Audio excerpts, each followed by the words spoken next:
कहानी एक ऐसी औरत की है जो अपना एक छोटा सा खाने का ढाबा चलाती है। ग्राहक उसके ढाबे पर उसके खाने के स्वाद की तारीफ करते नहीं थकते थे। उस औरत का ढाबा आज तो अच्छे से चल रहा होता है, पर यह हमेशा की कहानी नहीं थी। एक टाइम था जब उसके दरवाजे पर ग्राहक क्या, भूखा कुत्ता भी नहीं आता था।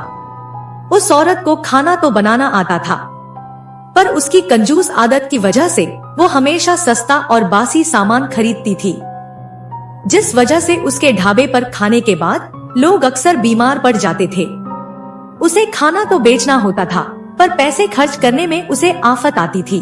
फिर एक दिन उस औरत को एक तरकीब आई, जिसे पैसे खर्च किए बिना वो औरत ऐसा खाना बना सके जो बिकेगा भी और लोगों की तबीयत भी खराब नहीं होगी। और जैसा कि उसने सोचा था, उसकी तरकीब काम आई। उसके ग्राहक दिन दुगनी रात चौगुनी के हिसाब से बढ़ते गए, पर कुछ ही दिनों में उसे एक और तकलीफ ने घेर लिया।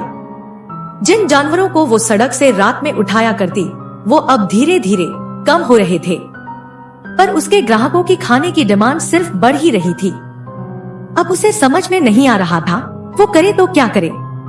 फिर एक दिन उसकी दुकान में शहर से बाहर का एक ग्राहक आया, जो खाने के साथ उससे अपने हॉस्टल का पता भी पूछने लगा। पर उस औरत की बदौलत वो उस दुकान से कभी बाहर ही नहीं जा पाया और उस औरत को पैसे बचाने का एक और जरिया मिल गया।